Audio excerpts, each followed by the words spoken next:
The curious case of Jesus Christ. Who was Jesus Christ? A divine figure, a prophet, or merely a man? Or perhaps, did he exist at all? This is a question that has been the subject of debate for centuries. The image of Jesus Christ is deeply etched in the annals of human history, yet the concrete evidence of his existence often seems elusive. The Bible, as many of us know, serves as the primary source of information about this enigmatic figure, painting a vivid portrait of his life and teachings. However, like any historical account, it's essential to seek out corroborating evidence, to cross-reference, to verify.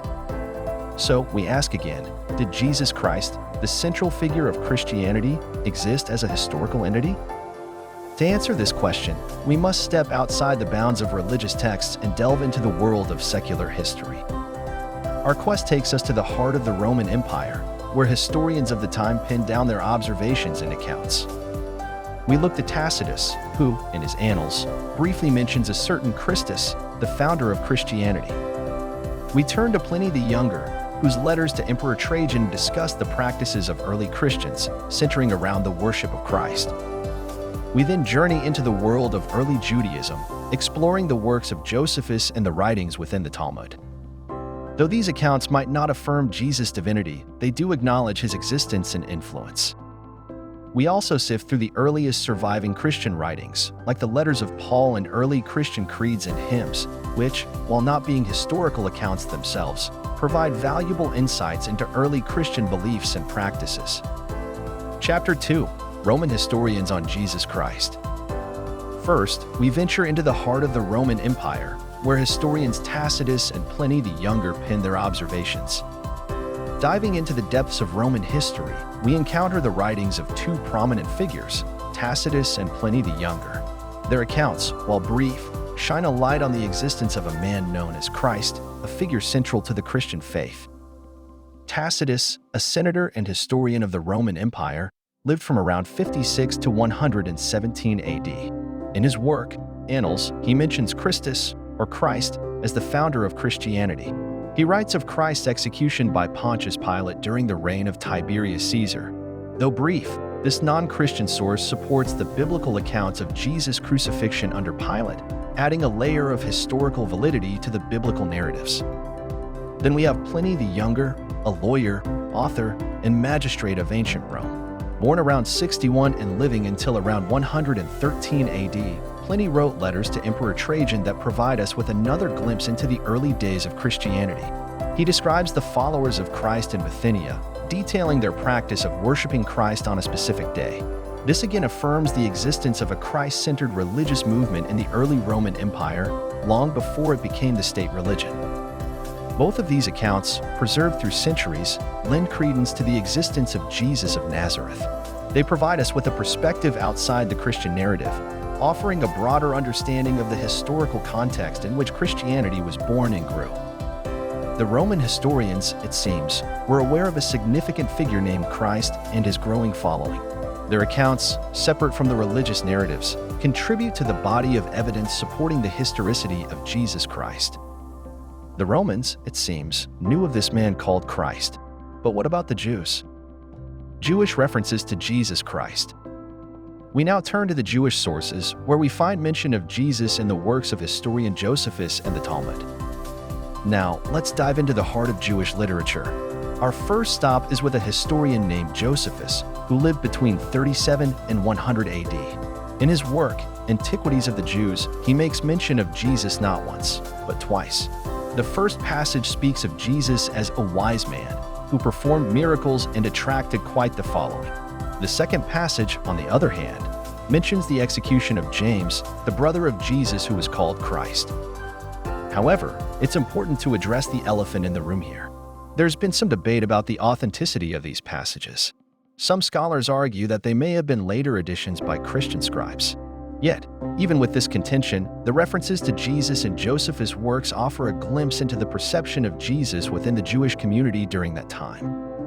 Moving on, we stumble upon the Talmud, a comprehensive collection of rabbinic writings compiled between the 3rd and 5th centuries AD. The Talmud doesn't exactly sing praises about Jesus. In fact, it's often critical of him. However, These references, irrespective of their tone, acknowledge Jesus' existence and his influence within early Judaism. It's fascinating, isn't it? How a figure as significant as Jesus finds mention not just in Christian literature, but also in Roman and Jewish sources. These references, while they don't affirm Jesus' divinity, do validate his existence as a historical figure. They paint a picture of a man whose teachings had a profound impact, not just on his followers, but on the world. So, both Roman and Jewish sources outside the Bible acknowledge Jesus. But what about those within his own faith? Early Christian writings on Jesus Christ. Our last stop is within the early Christian communities, where writings and hymns echo the belief in Jesus Christ. Let's start with the letters of Paul, the earliest surviving Christian writings. Penned around the mid-50s AD, these letters offer a fascinating glimpse into the beliefs and practices of early Christians. Even though Paul never directly met Jesus, his letters frequently mention him, referring to him as the crucified and resurrected Messiah. These letters underscore Jesus' central role in the Christian faith, showing us that belief in Jesus was not a later addition to Christianity, but was at its heart from the very beginning. Next, we come across early Christian creeds and hymns. Now, these may not be historical accounts per se, but they play a pivotal role in understanding the widespread belief in Jesus' existence and his significance within early Christian communities. These documents, some dating as far back as the 1st century AD, express core Christian beliefs about Jesus, his crucifixion, resurrection, and divine status. They serve as a testament to the belief in Jesus Christ that was already well established and widespread among early Christians. Looking at these sources, it becomes clear that belief in Jesus Christ was not a fringe or later development, but a central part of Christian faith from the outset. These early Christian writings, along with Roman and Jewish sources, contribute to a more comprehensive understanding of Jesus as a historical figure. And so, we find that from the corridors of Roman power to the heart of Jewish society, from the pens of early Christians to the echoes of ancient hymns, the name of a man named Jesus reverberates.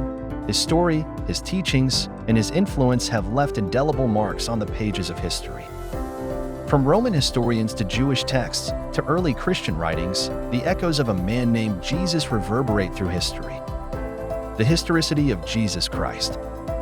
So, what do we make of all these historical whispers and shouts about Jesus Christ? Well, let's piece together the puzzle. From the Roman historians, we've heard Tacitus and Pliny the Younger echo the existence of Christ and the early Christians. Their writings, independent of the Bible, bring to light the crucifixion of Jesus under Pontius Pilate and the worship of Christ in the early Roman Empire. The Jewish sources, too, lend their voice. Josephus, in his Antiquities, alludes to Jesus as a wise man, a miracle worker, and the brother of James. The Talmud, while critical, acknowledges Jesus' existence and influence in early Judaism. And then, we have the earliest Christian writings.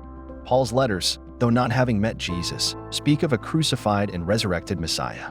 The early Christian creeds and hymns, traceable to the 1st century AD, affirm Jesus' crucifixion, resurrection, and divine status.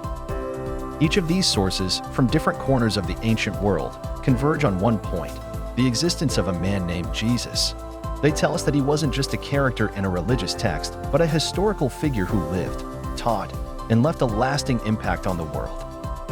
These diverse references, independent of the Bible, strengthen the argument for the historicity of Jesus Christ. They paint a picture of a man who was at the center of a religious movement that would grow to become one of the world's major religions. They tell us of a man whose teachings continue to resonate with billions of people around the globe, even 2,000 years after his time. While the question of who Jesus was may continue to stir debate, the evidence suggests that a man named Jesus did indeed walk the earth, leaving an indelible mark on history.